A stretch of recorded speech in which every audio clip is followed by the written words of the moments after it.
We are live. You are about to enjoy a Firearms Radio Network podcast. The views and opinions expressed in this podcast are those of the individual co-hosts and do not reflect the official policy or position of the Firearms Radio Network and or their employers. Viewer discretion is advised. This is especially true on live shows. If you like what we're doing and would like to help support the show, visit patreon.com/afteractionproject. If you'd like to throw us some free support and appreciation, we would greatly appreciate a 5-star review on iTunes. And tonight's episode, just like every episode, is brought to you by the Firearms Radio Network. Be sure to check out the other great podcasts on the Firearms Radio Network by visiting firearms-related.net. And our other show sponsor is the RangeBuddy.App. It's a collection of over 140 shooting drills now. We added a bunch more, or quite a few more drills into that, sorted by the required target type and filterable by the skills worked. It's the only virtual firearms instructor out there that I'm aware of, which is a pretty cool part of that app. And within the next few days, we'll be rolling out a dry fire tool within the RangeBuddy app. It'll have a stopwatch. So if you want to, track how long you've been training, or a countdown timer, if you want to set like a 5-minute training session or whatever it is. And then the standard par time deal and a shooter's metronome, which is a feature that I'm a little bit excited about. Like your typical metronome, you got to figure out your beats per minute and try to, do all kinds of math and calculations on how to figure out, what your split times or transitions are, and then convert that over to beats per minute. With the shooter's metronome, you'll just enter the splits or the transition times that you want to work on, and it'll give you that little metronome tick at that interval. So that's the next big update. Hopefully you're going to be rolling that out here in the next few days, working on some testing of that and making sure we get all the kinks worked out before we roll it out to everybody else. I know it's a common practice in the firearms industry to let your customers do all of your beta testing after they purchase it and all that good stuff. So we're trying to eliminate that as much as possible. But tonight, go ahead. Real quick on the RangeBuddy on that metronome. You said in the next few days. How soon is the next few days? Because I'm honestly trying to go to the range this Saturday if you're free. So maybe we can go play with that.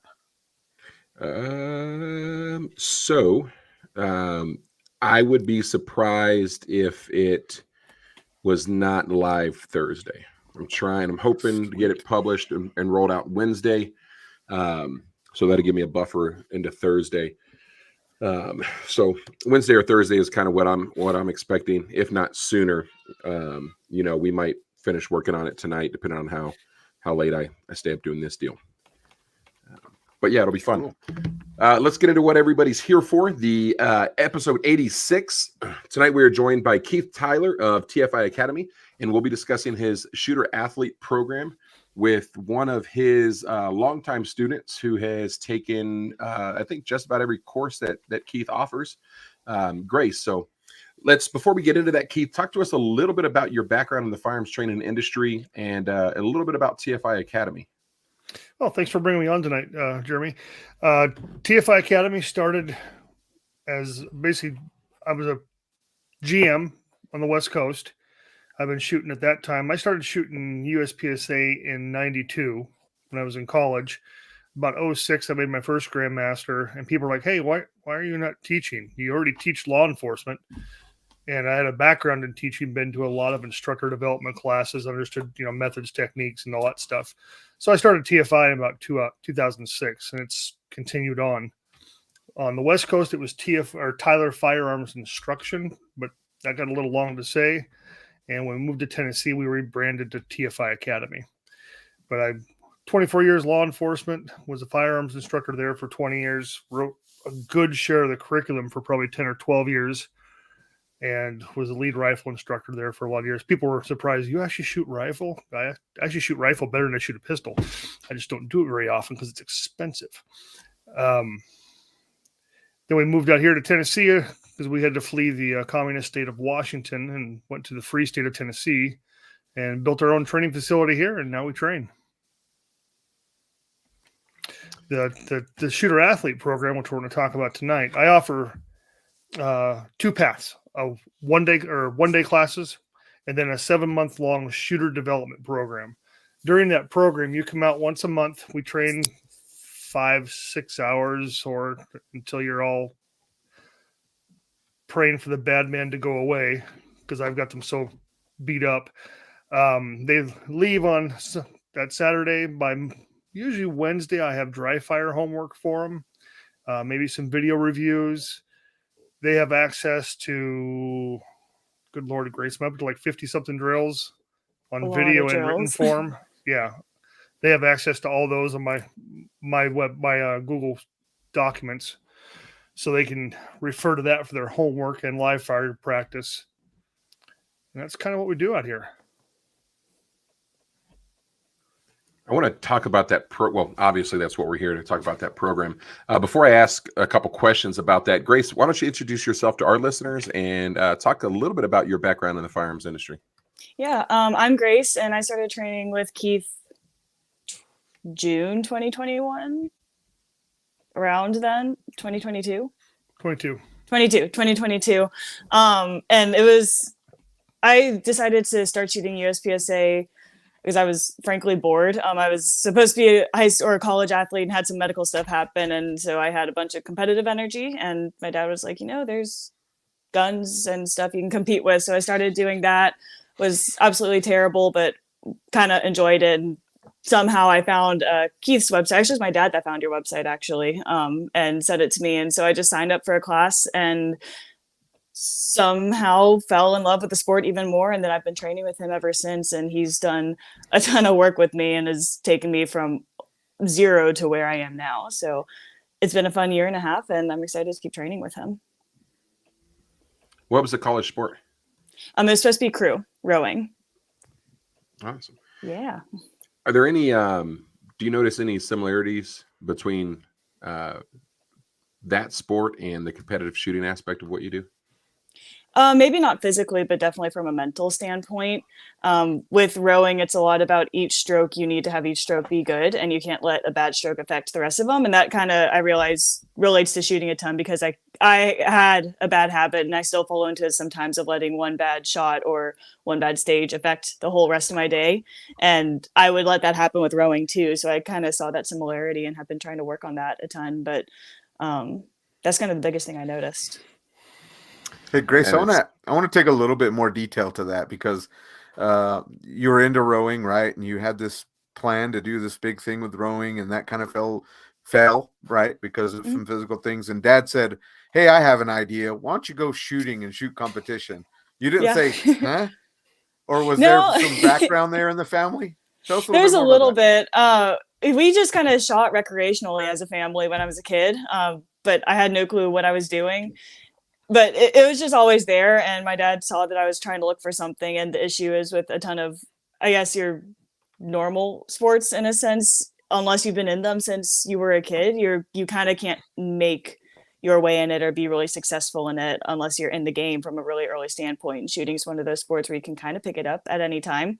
Obviously, there's a point where your body falls apart physically, but still, it's as much of a mental aspect as it is a physical aspect. And so he was like, you're not too late to this. Yeah, there are people that are younger than you shooting really well, but just go have fun and see if you like it. If you don't, cool, you tried it. If you like it, then this is something you put your time and energy into.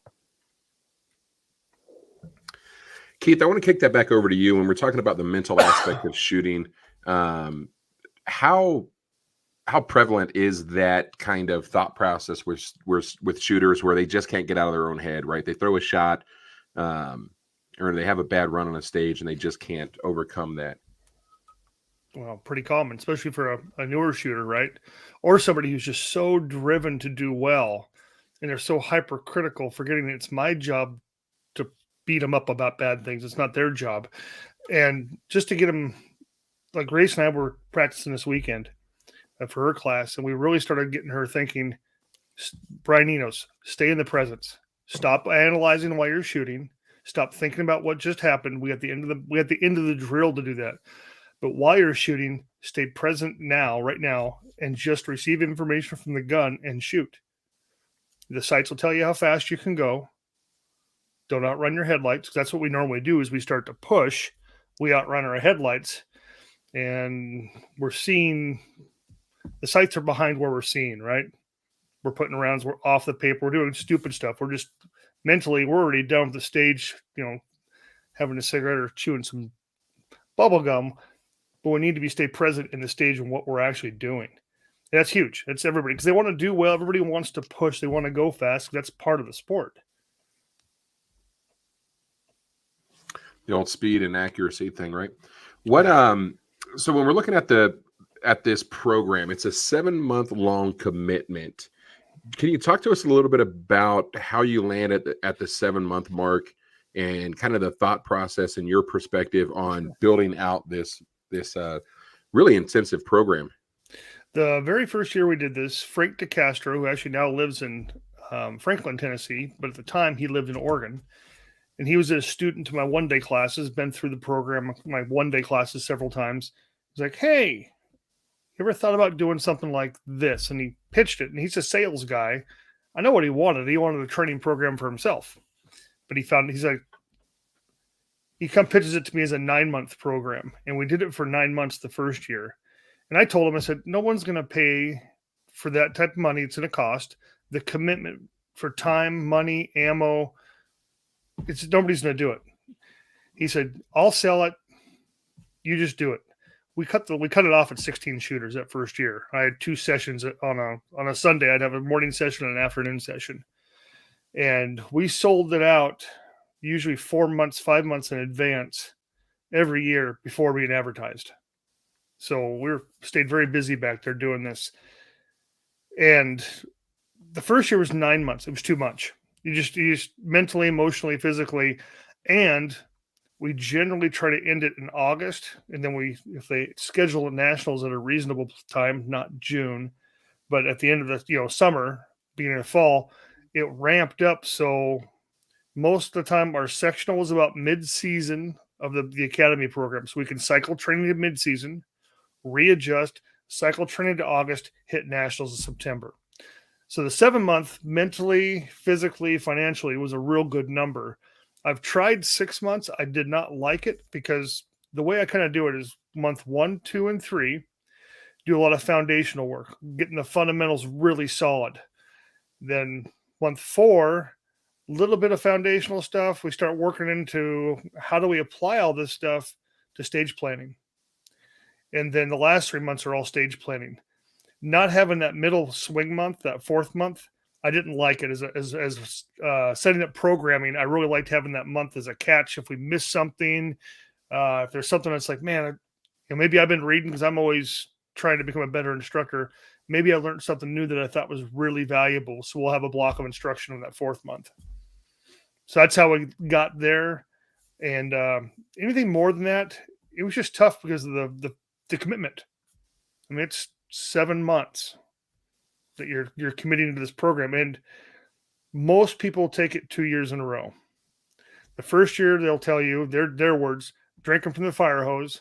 Second year, I learned actually how to apply everything. And since they have that dead time between the cycles, it actually starts to sink in. They get those sleep cycles. They get that time to reflect on things. Then they come back the second year and they just take off. So it's a 7-month program. Is it once a month that you're meeting, twice a month? And so how long are the monthly in person?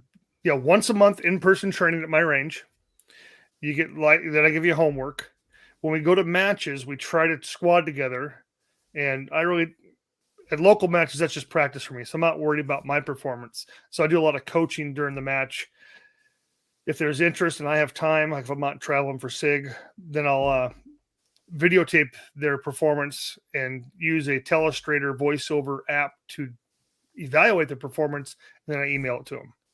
So if you've ever watched my YouTube channel, and I do a little bit of Instagram called my Nuggets of Knowledge, where I break stuff down, and they'll get like a 5-minute review of their performance on each individual stage. Once they're a couple months into the program, like especially 1, 2, and 3, where they've learned my methodology and my programming, then they understand the language. So the Nuggets of Knowledge means a whole lot more than just somebody just watching it on the internet, because they understand what I'm saying because they've been there to train it. Grace, from a student's perspective, what does that training look like for you as you progress through the series and the different courses that you've taken with Keith? What, I guess, Yeah, go ahead and answer that question. Yeah. In the beginning, it was like you said, it was a ton of fundamentals. I kind of am in a different scenario because I train with him monthly, kind of part of the shooter athlete program, but also I do private trainings with him. So at the very beginning, when we first started, it was a bunch of fundamentals, almost reworking everything.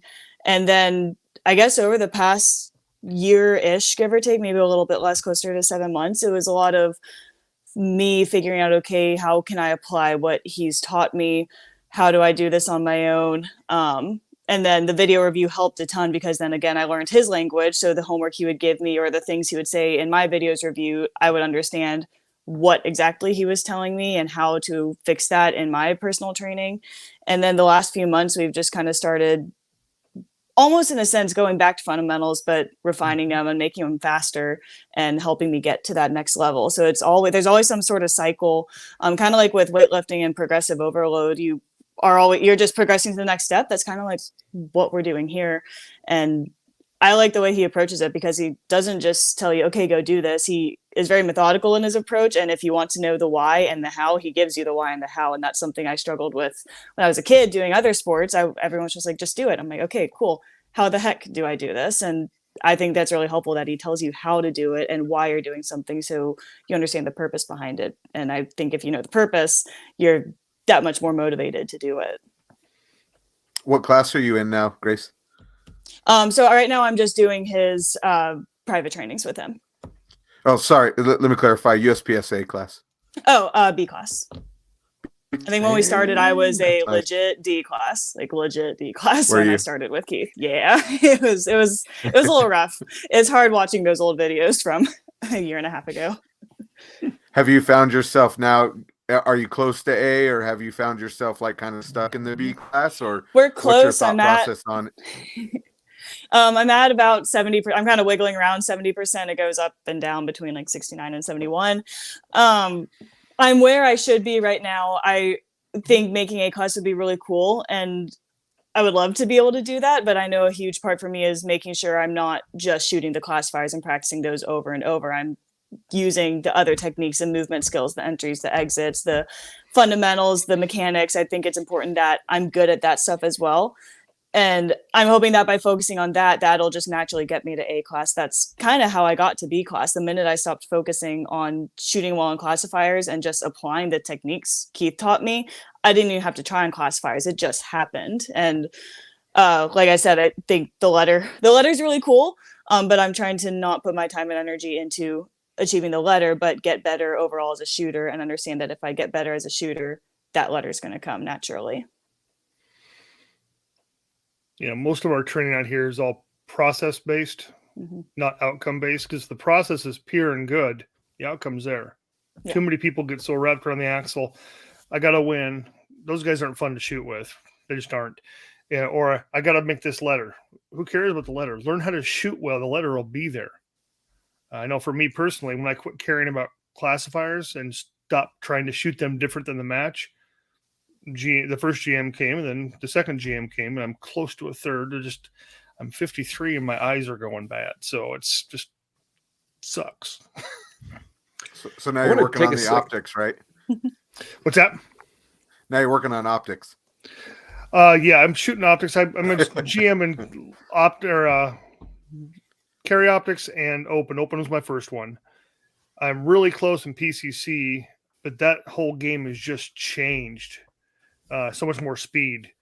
And if I had a classifiers where I don't have to reload because I don't practice PCC, I'd probably have it by now. But if we haven't had the classifiers that lined up with the skill sets I've practiced, and I'm not going to take time away from what I'm working on other things. We had a classifier match locally, and I said, I'm just going to shoot my CO gun in limited optics because it's legal for the heck of it. And I actually shot 3 masters and 1 high A class. So I actually got not a paper master, not a master by default, but I actually shot a master class score. It was kind of fun. Very cool. For me, I'm on the opposite side of that, right? It was more for me is like I'm a defensive pistol shooter. I want to teach defensive pistol and concealed carry, start doing competitions here and there. And it's like, I don't really care what place I'm at. And then now slowly, just locally, of course, because I'm really unclassified, to be honest, I don't really have the time, and Jeremy really don't have the time to actually shoot classifiers enough. But as I shoot like our local action pistol and some USPSA, I'm starting to see myself kind of about middle of the road and just hanging middle of the road and as far as, you know, first through last kind of thing. And so now it's more so of like I've been focusing on like, you know, I kind of like this. And I'm older too. I'm 47, and I'm like, you know, you're not going to make master class, but how about we get a classifier? How about we focus on the process instead of focusing on the result, and actually try to get a letter grade there, and then continue to use that along with your defensive pistol. And I want to be very clear before somebody else says defensive pistol competition without a few little minor details, same. So I just want to be clear on that. But Keith, tell me a little bit more on how you came up with the 7-month training course altogether. Was it just kind of a thought process of like, okay, if I get more and more people to sign up on a regular basis, I can create a better training regimen for the student? Well, like I said, the very first year, Frank DeCastro comes to me and we have a dinner along with another business mentor of mine, Sammy Reyes. And it's like, he pitched the idea. This is what he wanted to do. And what do I think about it? And how would I mold it? And I like really intense, hardcore training, lots of repetitions, because that's how the brain works. If you're not tackling small components and high repetition, it's not the way the brain works. If you're doing all these different skills in a short period of time, then you get out there and you don't remember anything. That doing 2 or 3 skills at high repetition, we get better and better. So the program started out with, you know what, a lot of people don't have a real solid understanding of their fundamentals. Yeah, I have the way I do things, concepts, principles, but as far as actual technique, and I'll have them go through and break down how the components of their skills work together for performance shooting. That's the same for when I taught LE or when I was teaching, you know, my own classes. Matter of fact, our LE, my department I used to work for, last probably 5 to 7 years I worked there, we started doing all performance-based shooting, like basically USPSA type drills and skills. Our hit ratio in shootings went to 100%. Weird, huh? We actually taught people to shoot fast because they're going to anyway, right? Let's teach them how. What do you need to see? What little do you need to see? How do you make good use of force decisions? Oh, have good gun handling skills. You know, so you aren't thinking about that. But as far as the program, I'm a big fundamentals guy. As far as you know these real good, you learn them, you burn them in. We're always refining and making them better. But if I have a good understanding to where we can make that subconscious effort, that frees my mind up to stay in the presence. And like for defensive and use of force stuff, if my gun handling and my shooting is so solid and I have confidence in it, that frees my conscious mind to worry about good use of force decisions, yeah? Or options. Flee, fight, whatever you need to do. In competition, it frees my mind up to just watch the sights and practice the ballet you've already walked through and worked on, right? Just go fast and stay in the moment. Now, you start thinking too much, and we see it. You have the conscious mind override, and it ends up being what they call a dumpster fire. But the whole program, going back to your question, building a real firm foundation that first 3 months. Then we start to apply the foundation. And when we do stage work, I'm old, right? Used to call them field courses. Just like we used to call them hostages. Now they're no-shoots. When I've set these stages up, they are monster stages. And within that biggest, if you walked in there, you're like, wow, this is overwhelming. There's actually 4 or 5 stages out there that we parse things out. And we don't just shoot a stage. We'll look at a position like the start position moving into the first array. How often do we go to these matches and you're thinking, do I shoot in? Do I shoot out? Which target do I shoot first?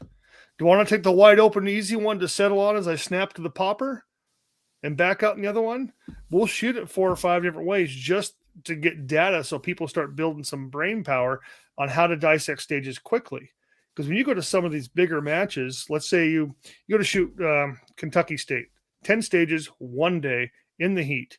If you didn't have the opportunity to get there the night before and actually walk the stages, huge disadvantage, right? Now you have to go there. You got a 3-minute walkthrough. Good luck.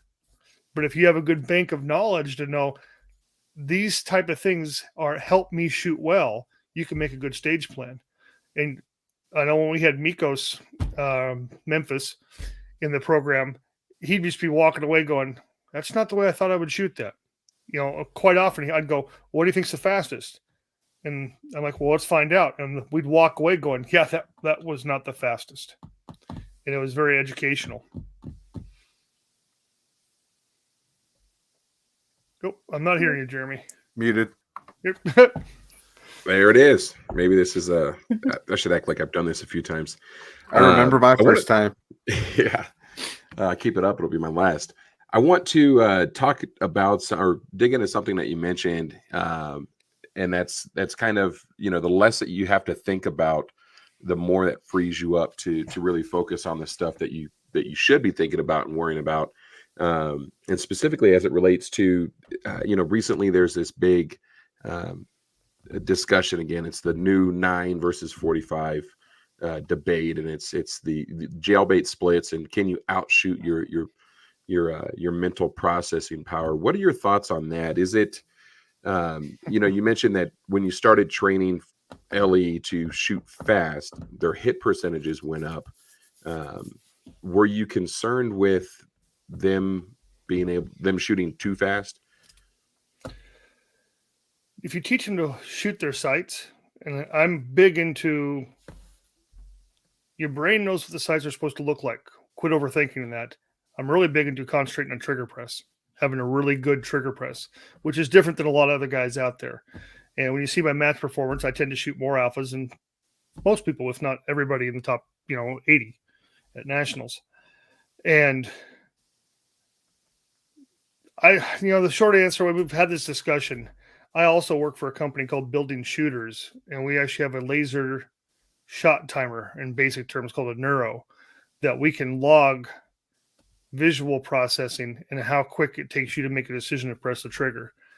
And it's a lot slower than what people think because we don't train that side of the brain.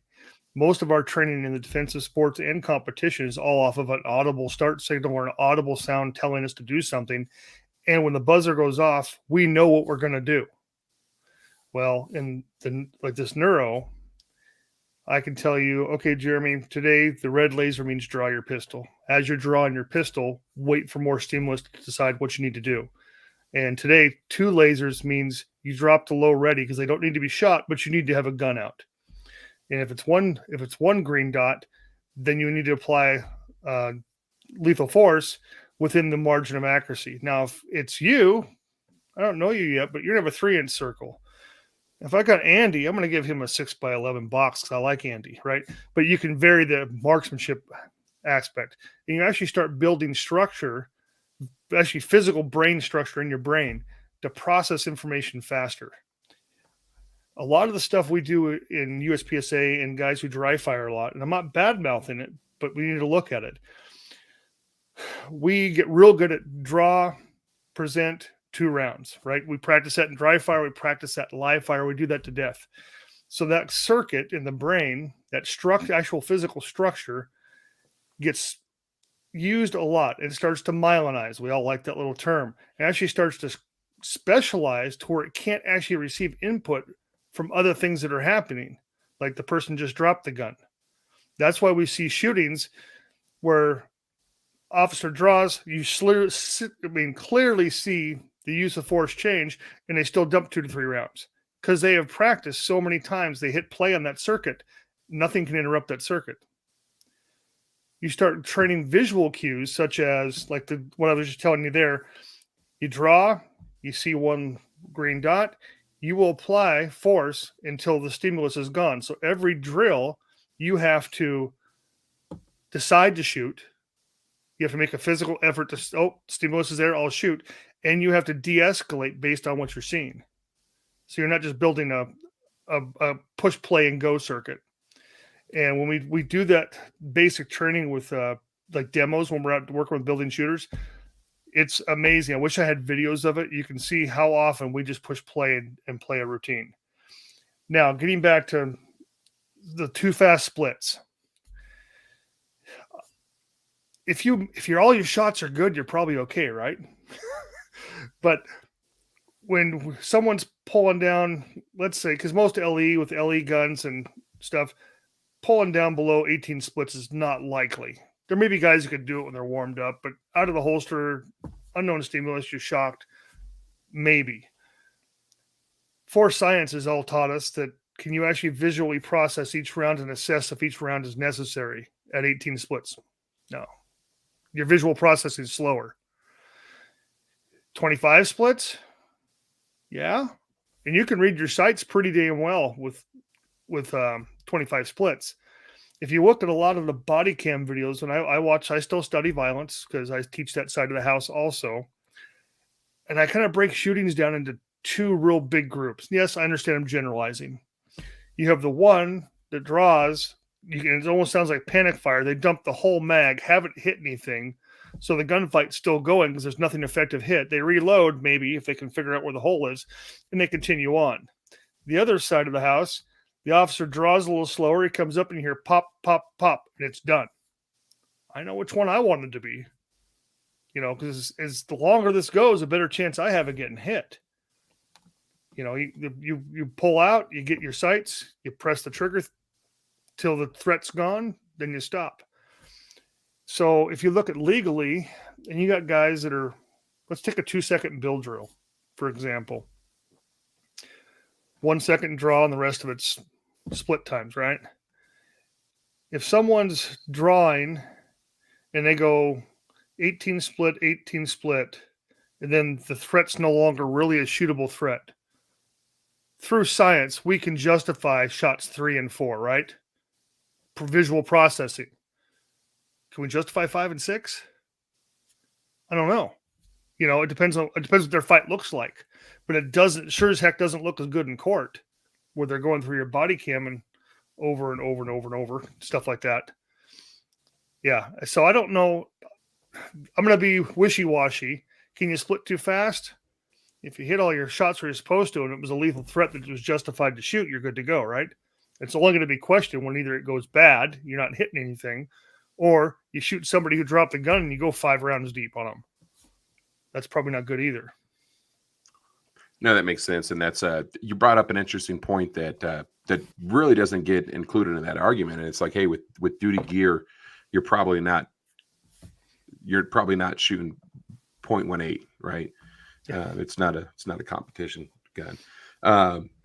So you were talking about visual processing. I typically take this opportunity to plug the RangeBuddy app one more time, because one of the things that the virtual instructor component of it is you can go in here and you can set up different commands that'll work with your command target, right? So red, blue, yellow, numbers, shapes. But you can work on visual indicators. So if you wanted it instead of the audible stimulus, if you wanted to respond to like the number or the color popping up, but then the shoot or no shoot images, you can enable shoot or no shoot images, adjust the image display time. And then what it'll do for you is it will randomly call out yellow 3. Look at freaking nightmares looking at that. Holster. Yeah, those are all zombies. So that's the let me disable those real quick. Where the heck are they? So, but kind of the idea behind it was 2, 1, move 3, yellow. No, that's great because the visual processing is so overlooked in training. Almost all LE training, which is what I did, and most military training, well, even most civilian training, on the whistle, on the buzzer, on the command, or whatever it is, do the prescribed drill. We tell them everything to do. We tell them when to shoot, how many to shoot. That's not how the real world use of force applies, right? And if you get real good at a prescribed response, that's going to hose you in the real life because you have to process what you're looking at downrange. Do I get to shoot now? Are there other options? And if you get so tunnel visioned on the shooting, you also might be looking at your options of cover, right? Or where are the innocents at? I want to stack bad guys up to make a better angle of fire, but I also want to not cover up innocents. It's all this, the thinking stuff. And that's kind of where that RangeBuddy app was born out of. Is That was it's good. the one of those things where it's, and we don't train that, right? It's always and for me, it was for me personally. It's like when I go up to the range, or when I go up to the line, I know I'm going to have to shoot X, Y, or Z target. I know I'm going to have to put 2 or 3 rounds or however many in it, so I can game that. So I was like, I won't know what my response to an unknown stimulus is going to be, right? Like the gun in the face or the knife or the violence as it randomly happens. I like to say, hey, violence is random. Your training should be random as well. I want to kick it back over to Grace and talk about, I would like you to talk to us a little bit about what some of your early on obstacles were. When you first started out, you said that you were a D-class shooter. What were some of the obstacles that you had climbing from D to your current classification? There are a ton. Yeah, he's showing on the screen right now. My trigger finger was, it was so bad. Like I said, it's really tough watching those old videos because I can even see how much I am how unnecessarily tense I am in certain areas. It was almost, we kind of said at some point, it was almost like I was trying to shoot the gun, or like not even shoot the gun, but I was trying to press the trigger with my whole body. And so I was just not calm at all. And then that would again lead into the mental stuff where I would, have a really bad shot and then I'd get frustrated and have that carry over. So for a while, I was really battling with getting my body to do what Keith was trying to train it to do. And that's hard when you have a bad habit kind of ingrained into your body. So that was almost like the first 4 months of training was just trying to get the trigger finger to do what it should be doing. And then after that, it was starting to introduce kind of the visual aspect and seeing what I needed to see and getting comfortable going outside my comfort zone in a sense and working on getting faster, seeing what I need to see. And we're in that boat right now where we're kind of pushing myself to that next level. But as kind of reeling it back in, obstacles, definitely the trigger finger at first. We got that fixed. For me, it was honestly a lot of mental games. In the beginning, locals, I grew up an athlete, so I was really competitive and I just wanted to do well. And when you're new at something, you're not going to be the best person at it. So for a while, seeing my name last or in the bottom bit really got to me. And after a while, I had to understand this has to be practice. These locals are practice for me. I have just started. It's okay to make mistakes because I've kind of come to the realization if I'm not making mistakes, I'm not pushing myself hard enough. And if I'm not pushing myself hard enough, I'm not going to improve. So giving myself permission to make mistakes as long as I'm working on something. And then just also being okay with not winning all the time. I came from a sport that I was pretty successful in. I signed to go to college for it, and coming to something new is really, really scary. And that mental aspect played a ton into it at first, and it still plays into it nowadays. But coming to terms with that and not comparing myself to others has helped me a ton. And Keith has also helped me learn how to not worry about the outside world. And I don't always succeed at not worrying about what's going on outside, but not letting that impact my shooting and focusing on what I've done and where I am compared to where I used to be. Want to shout out my my old high school, Point Siena War Eagles. We went winless my entire football career, so it's something that we got used to, and it kind of, we had fun. For me, Andy mentioned time, right? The biggest drawback or the biggest obstacle for me with getting into competitive shooting is just the time commitment. If I were to go out and shoot a local match here, USPSA, it starts at 9, they finish setting up at like 11, and then I think they start shooting at like 3:00 in the afternoon or something, right? It's just it's an all day affair, and I've been told that it's not like that at all clubs.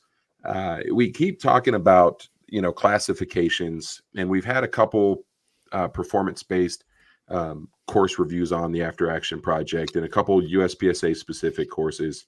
But I'd like to take a minute or two just to kind of remind our listeners and our viewers about the classification system, Keith. And if you wouldn't mind talking about, the different classification, what does it mean to be a B-class shooter? And then I'd like to follow. I got another question after that, Andy. So. Okay. Well, the classifications, Grandmaster, Master, ABCD. GM Grandmaster is the top 5% in the country, and it's an elite group. It's not easy to get there. I was pointing out to Grace, who's trying to break into A class, and she wants to get better and better, like everybody else does. You take the top of A class and the bottom of GM, there's only 11% difference in score right there. There ain't much of a difference. I mean, really. Great shooters. B class is full of great shooters. To get past B class, you have to learn to shoot and become comfortable to shoot is the cool phrase now. I used to call it controlled pairs or double tapping. Now they call it predictive shooting. You're sending rounds without the sight settling. You're predicting that everything's good to go. You're watching the streak of your dot or your streak of your sights, and you're sending rounds. You have to be very comfortable with that to move into A class master, and especially GM, unless you're just built different. I mean, talking to Christian Seiler, what he sees at 14 splits at 20 yards is not the same thing I see at 14 splits at 20 yards. He sees a dot, I see a streak. He hits 2 alpha, I'm hoping to hit brown. He just sees different. Visual processing is faster. But B class, there's a lot of really, really good shooters in B class that are solid shooters.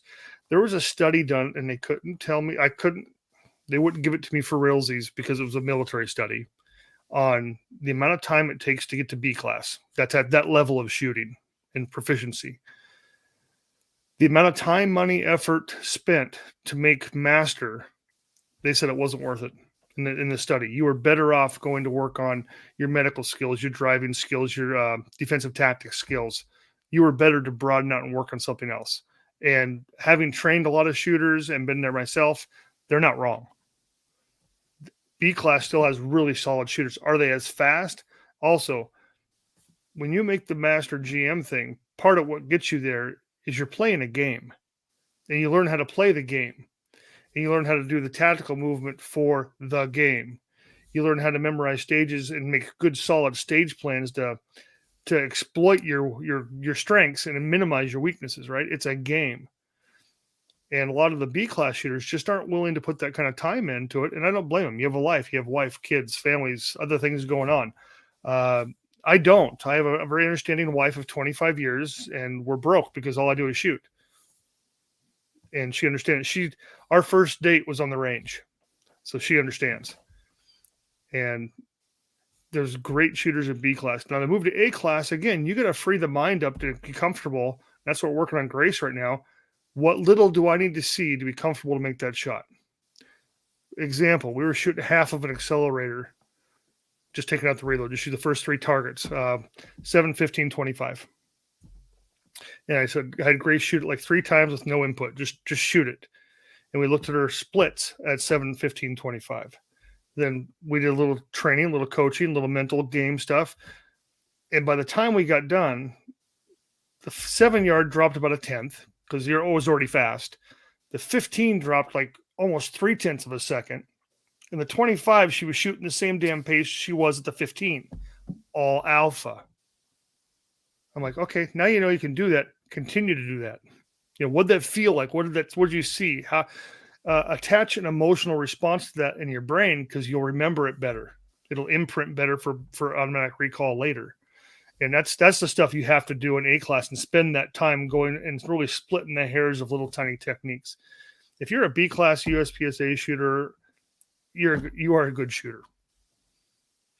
And of course, GM is just the top level, and the goalposts continue to move in USPSA, which is good and annoying at the same time.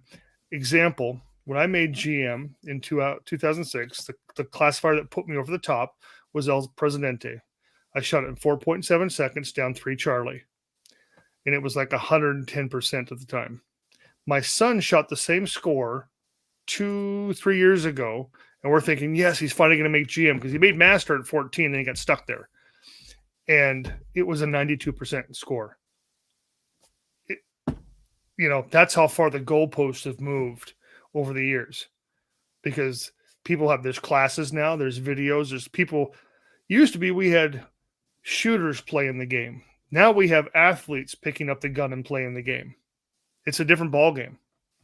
I mean, the talent pool is so deep now compared to when I started back in 92. So you mentioned going from B class to master class, the investment that it would take on the government side of it. They just said, hey, it's not worth it. What's if somebody were to come? I guess what time commitment and training commitment would it take somebody, an unclassified shooter, to work up to B class?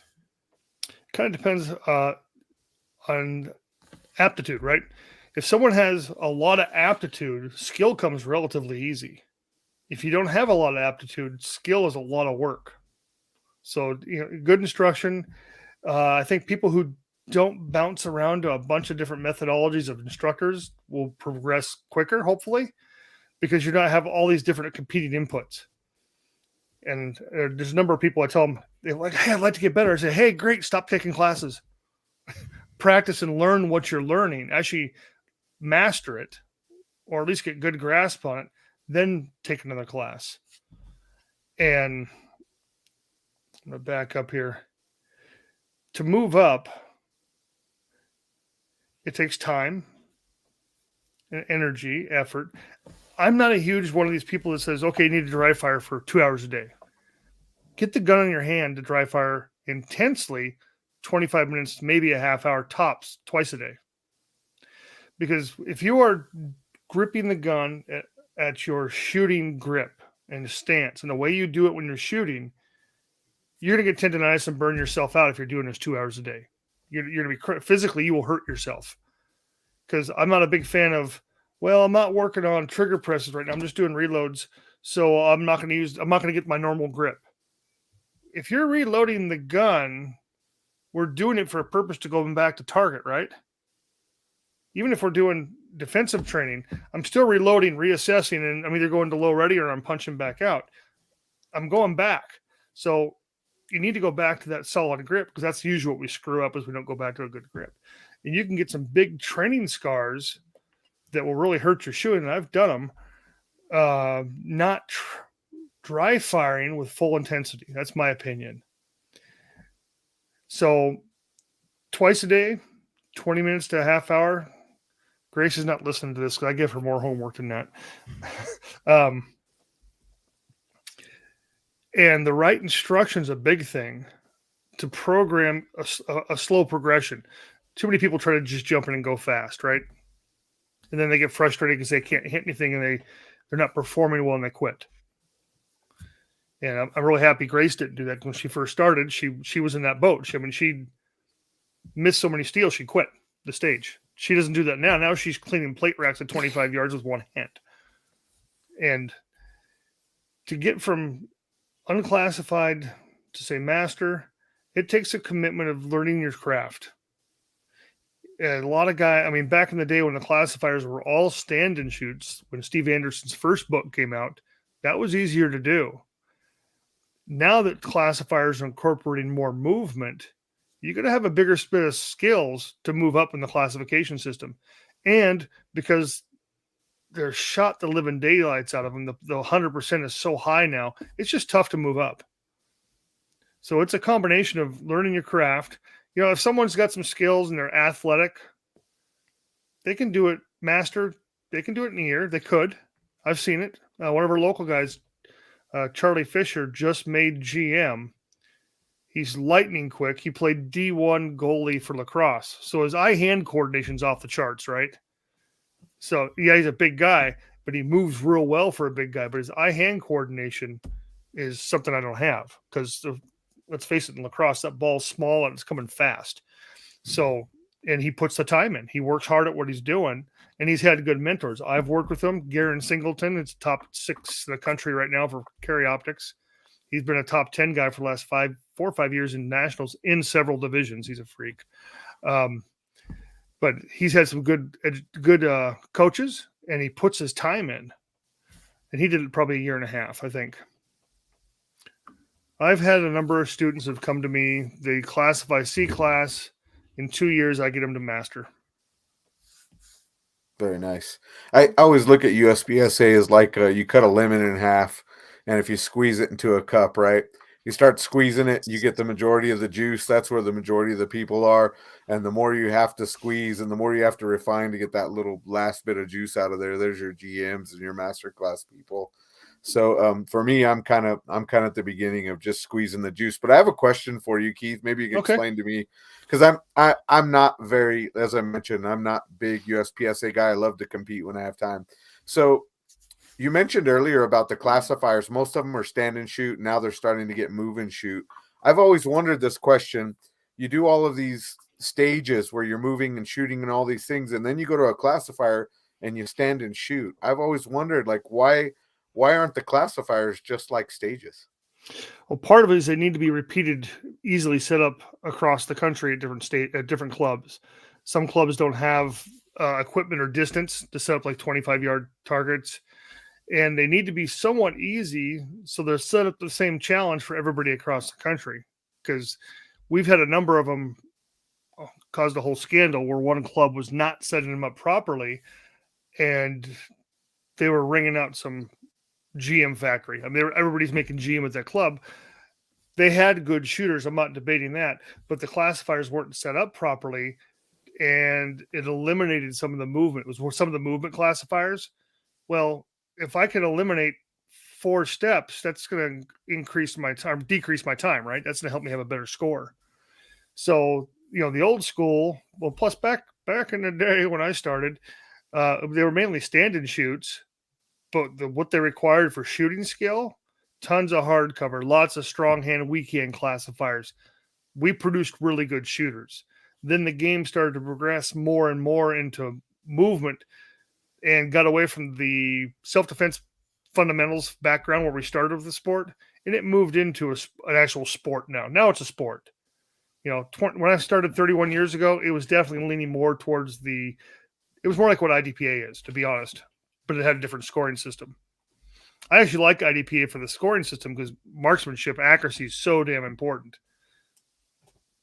You can't just hose your way through that. You're going to lose. Hope that answered your question there. Yeah. Did you guys run into did it get laggy for you as well, or was it just on my end, Andy? A little bit, yeah.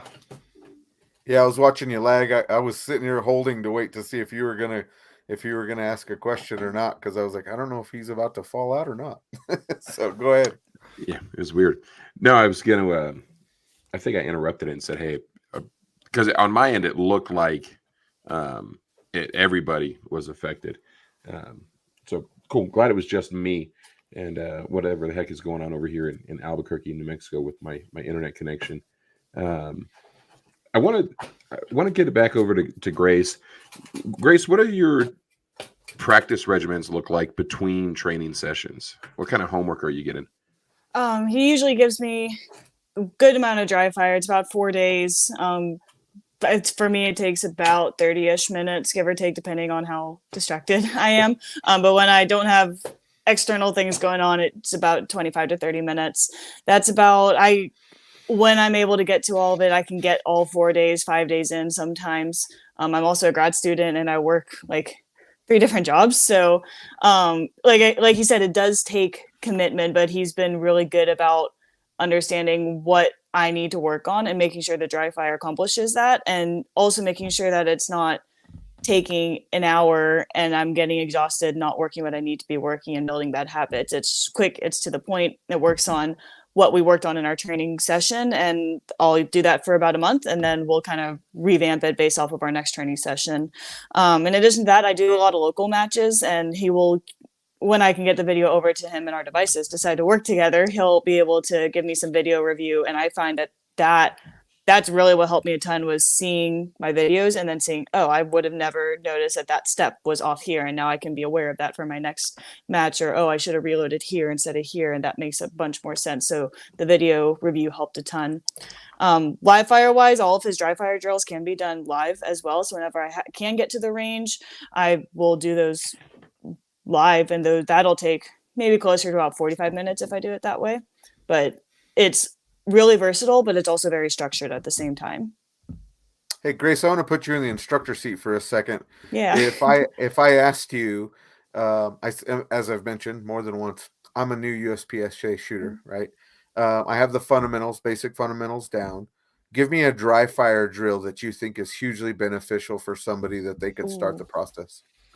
Oh, I'm going to steal one of Keith's. Keith, I'm blanking on the name right now, but it's the one you have. I think it's called Z. It's Z drill. Flat Z. Flat Z. It has. There's another one that you put in there, and it's just with the USPSA targets, and that's the Z. Is it the Z? The head. I believe I stole that from, or not stole that, but took it from Frank Garcia. That one. Like back that's in the been early 2000s. Okay, cool. So that one is you can do it with 2 plates and 2 USPSA targets, or just 2 USPSA targets, but use the heads of them to replace the plates.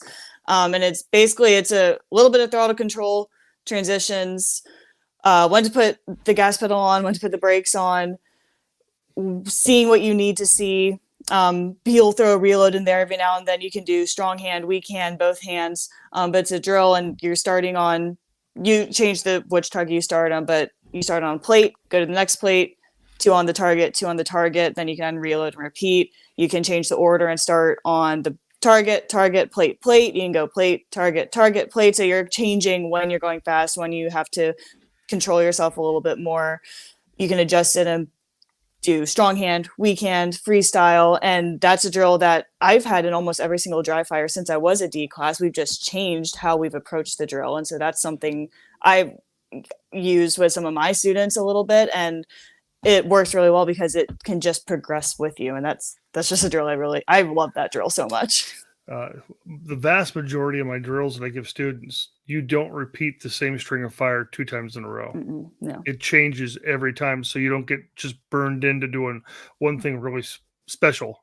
That particular drill has 4 strings, has 4 targets, 1, 2, 3, 4. String 1, 1, 2, 3, 4. String 2, 2, 3, 4, 1. String 3, 3, 4, 1, 2. String 4, 4, 1, 2, 3. So you don't ever get a chance just to burn in your response when the buzzer goes off. You actually have to think a little bit. And then we vary the length, width, distance, hard cover, no shoots, add some movement entries. It's actually a drill. I was on the Shooter Summit with Eric Levy quite a few years ago. He said, "Hey, I want you to build me a drill that's yours." And that's the one I built him. And it's one of my favorites. And almost everybody who's a serious competitor and wants to train hard, that always ends up being one of their favorites because you can't master it. There's too much going on. Nope. Yeah, that would be something I would do. And again, your goals with that drill specifically will change as you progress as a shooter. Like the way we ran it a year ago is totally different from what he has me doing now with it. Keith, what are some other drills you like to have students run during the live fire portion of the program? It depends. I tend to break drills down into what skill sets I want to work on and maybe even components of skill sets, right? Little things. I'm very technique at the beginning, very technique laden. A lot of stuff, understanding the components of techniques, how they go together to make a solid technique. And what I tell Grace may be different than what I tell Andy, and may be different when I tell Jeremy, right? Different body shapes, different abilities.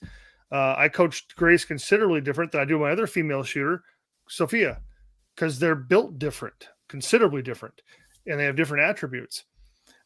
So if we're working on target, I would say almost 2/3 of my drill book is all target-to-target transitions. That's low-hanging fruit. If your target-to-target transitions are costing you, well, if you're doing them poorly, it's going to cost you 0.2 of a second every transition. On a 15-target stage, it's 3 seconds. Has nothing to do with trigger press. You're not moving the gun right.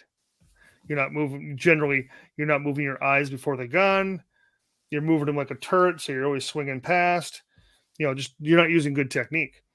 So a typical dry fire homework is going to always start off with 10 to 20 perfect presentation. Starts position 3 of the draw where the hands meet, because when we go out, we have to get that grip pressure right. Because right now we're 100%. Now we got to get to 70-30 or something like that.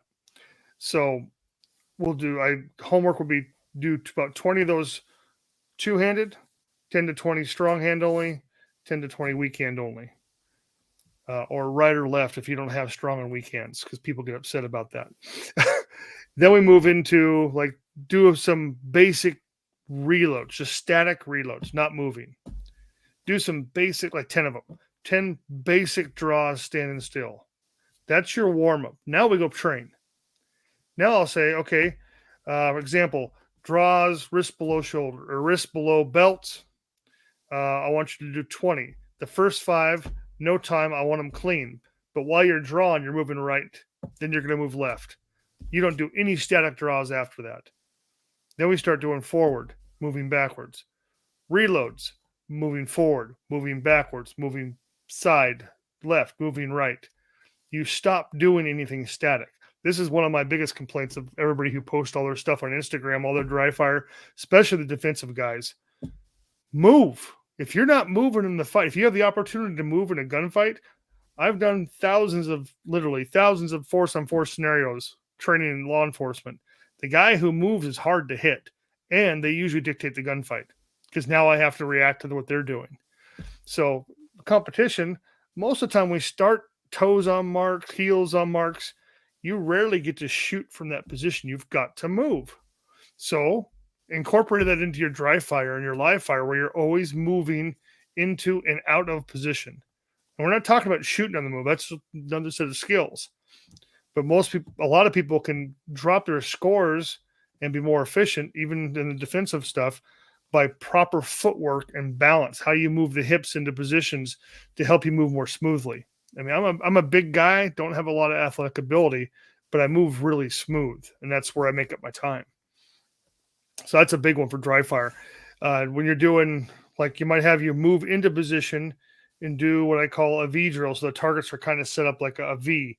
So I have a close target right in front of me, 7 yards, or like a half-size target for dry fire, and then the 2 1/3 targets in the corner or some 2-inch circles. And I'll vary the width for the target-to-target transitions. So when you come in, it's middle, right, left. Next string, middle, left, right.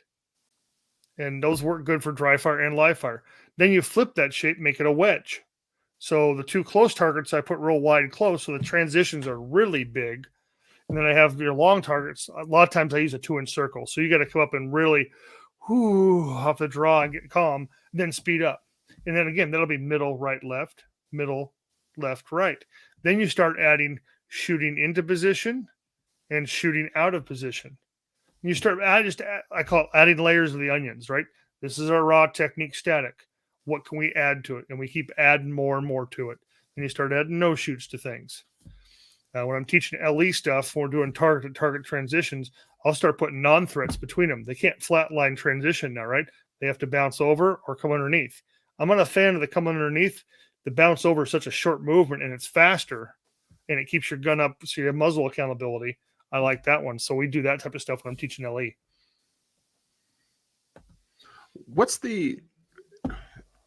So I want to believe, or I guess my initial assumption is that the majority of the students in the program come from a purely competitive background. Would that be a pretty accurate assumption, or are you finding that it's more of a mix between competitive and defensive? Since I've been in Tennessee, all the shooters in that program have all been competitors. When I was teaching in Oregon and Washington, I'd get a couple LE guys. Most of the problem with the LE guys and gals, they can't commit to that 7-month thing because of schedule. So I have one gentleman that comes down from Nashville Metro. He comes down about every other month, and we do about an 8-hour day, and I just ring him out. And then he belongs to another group of 4 guys that all work like graveyard. About once every 3 or 4 months, they come down, and I make a specialized class for them, and we just crush it for 8 hours. How, listening through the conversation, I was like, man, that I would be awesome if that was local here, right? Like I pretty sure I could carve out a 5-hour a day, right? 5 hours once a month to attend the range session, not counting all the range fire or the dry fire stuff and the homework. Do you have any students that travel to you for that, or is that just cost prohibitive? This last year, I think Grace is probably my farthest away. She's probably 2 hours, 2 hours, 15 minutes. Yeah, about 2. This next year, which is my 3rd year I've done it here in Tennessee. The first year I only had 4 students. I mean, I wasn't established yet. This year I had 7 to start with, and we dropped down to 6, which is normal because it's a big commitment. This next year, right now, I got 7 spots already spoken for. Hopefully they all stay because they'll be great. And they're all new to the program. Nobody's a repeat. So that's cool. And one of those students is actually coming all the way from Knoxville. So at my range here, I have a 4-person bunkhouse where students can come in. Yes, Eric's listening to us on Facebook. He'll be driving over here for 5-6 hours, catching his Z's here. I'll feed him breakfast in the morning and we'll train. But yeah, he's my farthest guy. I had the one gal, I think I've not met her yet. I think it's Treza. The ranges she's shooting out of are in Georgia. And she's like, yes, I'm going to be there. And I'm like, okay. I mean, that's 5 hours, 6 hours away. But if you're motivated and you're going to put the effort in, I'm very honest with people. It's a big commitment of time and effort and energy. Plan on shooting 10,000 rounds. Make sure you have the money to have 10,000 rounds. Don't go into this program unless you can commit, because I will give you everything I got. The program's not that expensive on the instruction side. So I just want them to do I like building good shooters. I enjoy it. And you get me on the range, I'm a huge spaz, and it shows. We talked about the time commitment, but I completely forgot to ask, what's the round count for one of the range sessions that you have on a monthly basis? I try to be respectful of ammo, especially nowadays. And I try to keep it to a 500 round count. Always bring 500. We don't always shoot it, but I want to have it in case we something starts clicking, like this last class with Grace. Things were clicking. I know she only had so much of her ammo, and I pulled out a box of mine and said, just keep shooting. We'll worry about this later. Just keep shooting. I tell them always bring 500. And you add that the classes with 500 apiece, the matches you should be shooting, the live fire you should be shooting. It's roughly 10,000 for the season, which for a real competitive shooter, that's not that bad. It's just more focused. It's the dry fire every night. Well, Andy Ingram was one of my students for 2 years. He made master this last month. Yay. And he was B class when we started. In his first year, he was very honest with me. I didn't do the homework and I didn't progress. The second year, he'd send me pictures of his dry fire setup like every couple of nights when he's dry fired. And I'm like, dude, I'm trying to dry fire. Leave me alone. And he's a different shooter right now. I mean, he's going to make GM. I have no doubt, because he has the drive and he's seen what he can do if he applies himself with a program, right? He had a method and a reason to do things, not just, well, I'm going to dry fire today. No, there's structure to it. Most of us like having structure, and most of us, myself included, likes to have accountability with someone to train. That's the biggest thing I miss here. I live in the middle of nowhere. I travel a lot for SIG. So it's hard for me to line out an actual training partner at my level that I can continue to improve on. So most of my time gets spent on trying to build curriculum or understand better ways to teach things. What's the most rewarding part for you as an instructor when you have the students come out of the 7-month program? Watching them shoot better. I don't care what the letters. I don't care what the alphabet soup. Watching them come out with the abilities to shoot well, understand why they're doing things and how to do it. And quite a few of my students are also instructors themselves. So it's cool. I feel very flattered. I think this last year I had 6 guys in the academy. 3 of them were instructors. Grace is an instructor. Sophia comes out and we split her class between shooting ability and shooter development or instructor development classes. So I'm very flattered that they like my methodology and the way I approach things, because it's different. And as far as what makes me happy, them shooting well and enjoying the shooting sports. People who get all wrapped around the axle that aren't fun to shoot with, I don't want to be around those guys. Nobody wants to be around those guys. The ones that in Washington, we used to call them the have to wins. If they don't win, they're not having fun. I'd rather just shoot well. Do they pace targets? Is that the same group of people? Sometimes. No, that's one of my pet peeves. Like this last match, I'm like, I get done shooting the stage. The RO and the tablet guy are the only 2 people downrange. I look back there and said, hey, Why is the shooter me? Why am I taping my own targets I just shot? Get your butt down here. You know, most of it, because one of the problems in the sport I've seen is it's because we've allowed it. It's moved from a participation sport into a consumer sport. And people are expecting to come there and the stages will all be set up. The stages will all be torn down for me. And I'll tape when I kind of have to. No, you have to put time in. This sport doesn't run itself. And if you want big stages, it takes a lot of effort. Yeah, I've kind of stolen, if you go and tape targets and you haven't gone yet, you kind of get free little walkthroughs as you're taping targets. That's Absolutely. one thing that I've always learned. Yeah. I mean, That's what I do. Yeah. It's funny. IDPA actually has a rule, and they enforce it sometimes. If you walk down the center of a range and you're caught looking at targets, it's a personal walkthrough penalty. Wow. Okay. I guess you caught me. Whatever.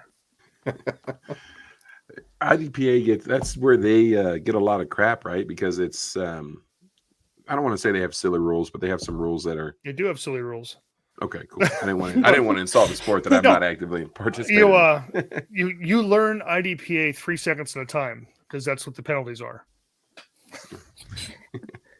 And it's not that it's a bad sport. It can really depend on how the stages are set up.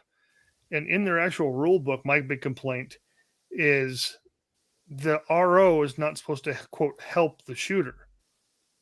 So I'm like, when I was new to IDP, I'd walk up, hey, Mr. Range Officer, I'm new to this sport. I come from a different background. Can I do this and not get a penalty? I can't answer that. Okay, well, who can?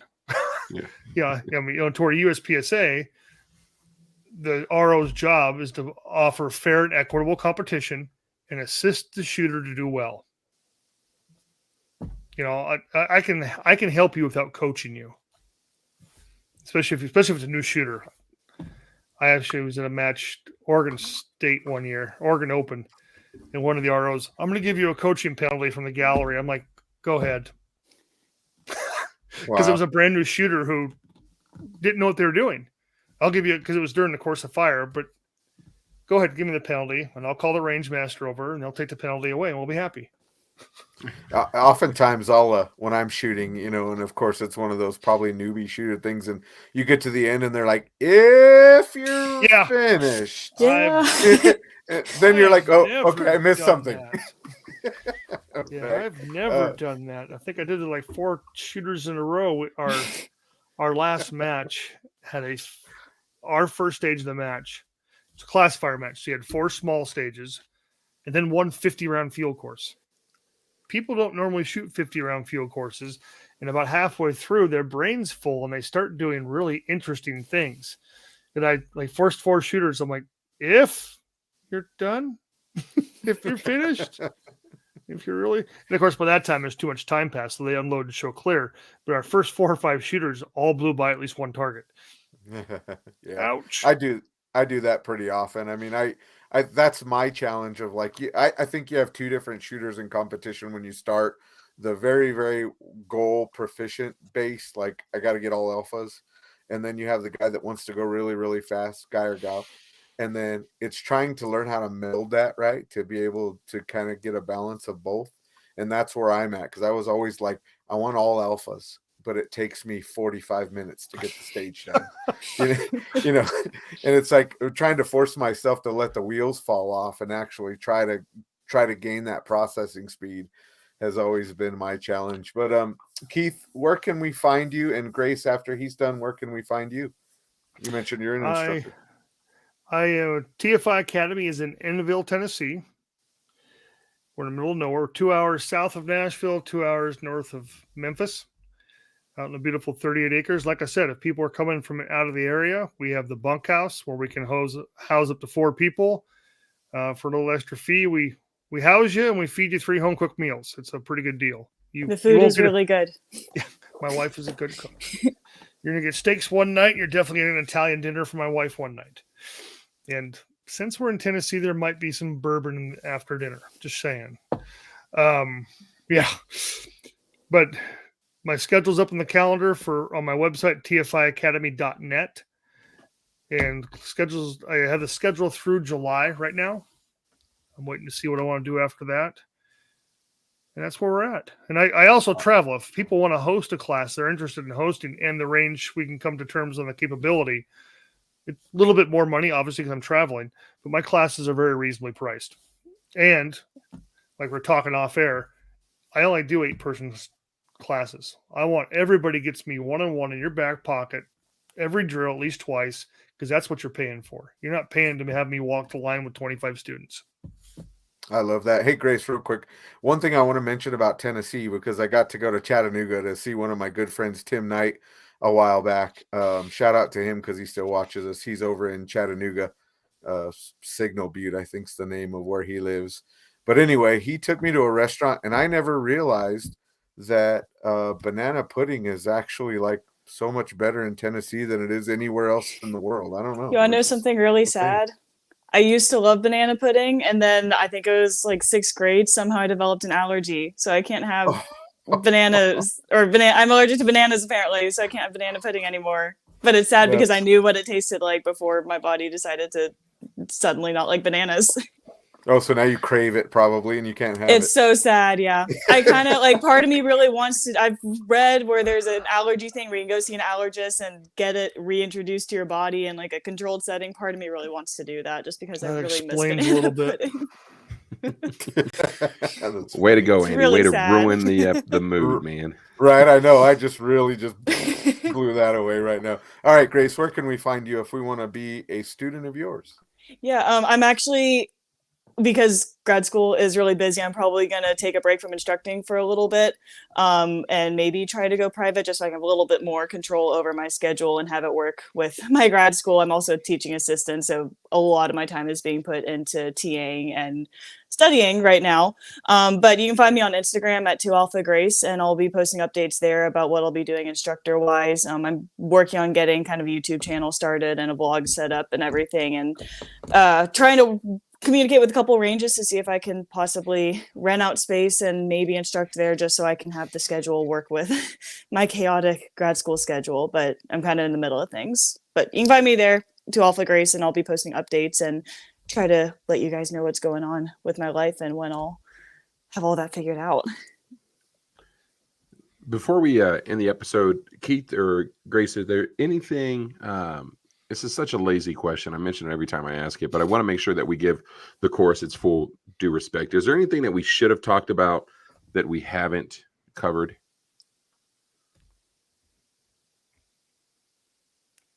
I don't think so. Oh my goodness, I don't know. We went over it pretty good. Again, it changes every year. That's something that's funny. When I was teaching in Oregon, I'd have students that actually took it for 4 years, and like the third and fourth year, I had to tell them, hey, if someone new wants to take it, will you mind stepping out? And they're like, yeah, I'll step out. But there was, at the end of the enrollment time, there was places for them. And every year, that's their big thing, is like, every year is different. Yeah, because I don't want to teach the same damn class all the time for something like that. It's based on who's in it. What do we need to cover? Because the way I teach, I can have a D class shooter standing next to a GM in the same class, because I'm going to tell you different things. Again, because you're getting the one-on-one, that works. Yeah, we hit it pretty good. Good. I think one thing I kind of wanted to address it earlier, and then I forgot. While I will always say that Keith is like a magic thing that happened in my life, don't understand it is the progress isn't linear, and it's also does take a lot of your personal commitment. And like I said, he fixed so much of my shooting, and like other interviews and podcasts I've done, I said that he said the magic words and has done the magic things to make me the shooter I am today. But don't come into it lazily, I guess, that for lack of a better term, and expect it to happen overnight. You have to put the work in. You have to understand that there's going to be plateaus. It's not going to be linear. You might start off really slowly. That's what happened with me. It took me a minute to get that jump, and then I got, I like to say, really good really fast, and then I kind of hit another plateau. And I personally, I don't know if Keith will agree with this, I personally feel like I'm kind of in another little plateau while we find a couple other things to get me out of this current plateau. But it really does depend on your level of commitment, and if you're stuck in a plateau, please don't quit, because that is a part of the journey. It's a marathon. It's not a sprint, as cliche as that is, but Keith is there for you for the whole marathon. That's the big thing to understand, is that while it might not happen overnight, he's going to be there with you every step of the way. That's awesome. Andy, what do you got? Anything before we jump off here? Yeah, I just wanted to make a little comment on what you mentioned. So I did, I know this isn't their show, but the great AJ Zito, I took a class with them. And there's one thing that I wrote down. I had to get it down exactly. I had to read it real quick. And he said, you deserve what you work on. And I think that's a huge one. You know, what do you think, Keith? No, I like that because people ask me, like I come back from nationals and they'll say, well, how'd your match go? I got the match I prepared for.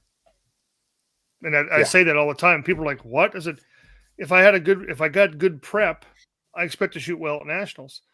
There's some nationals because my focus is on teaching so much. And like this year, I think 86 classes I told you I've taught this year, 30 or 41 for SIG. So I'm on the road for all those. I can't train like I used to, and that's okay. My focus is training others. So maybe my nationals performance isn't what I want it to be, but it's what I prepared for. Yeah, I have IPSC nationals here in a couple days down in Florida. I prepared okay for this match. I should do fairly well. I mean, I feel confident I should do well. To our carry optics nationals we had in June, I was not well prepared, and I had to take a backup gun because I broke a gun right before the match, and I had no confidence. I got the match I prepared for. I wasn't prepared for that match. Yeah, I love that. I love what he said. It's basically the same thing. I got what I prepared for. Yeah, I like to say we get the government we deserve. I deserve a lot better. As a society, yes. Right? Like it was kind of cool when I moved to Tennessee for the first time. The people I voted for actually won office. What? Yeah, all those years in Washington State, none of my candidates ever won. What is that like? So cool. We're both in New Mexico. We're on the other end of that still. Every time we vote, it's like, well, then if you come visit your refugees, it's okay. Yeah, we keep trying though. We're not going to give up. Keith and Grace, it was a pleasure having you both on the show. My goal this next year, honestly, is to get out and compete more, whether it's action pistol, whether it's steel challenge. I just shot a steel challenge last week. My goal is truly in 2024 to get out and compete more.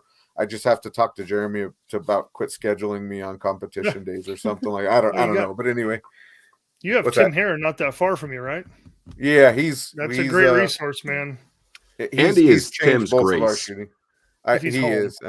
Yeah, I'm like if you ever guys watch the cartoon with the big spike dog, the big giant bulldog, and he has that little guy. What are we gonna do now? What are we gonna do now? Yeah, that's me if I could be with Tim. Like, hey, what can you teach me today? But anyway, yeah, my goal is to get out and compete this next year. It's really something that I want to do. So this was a great episode.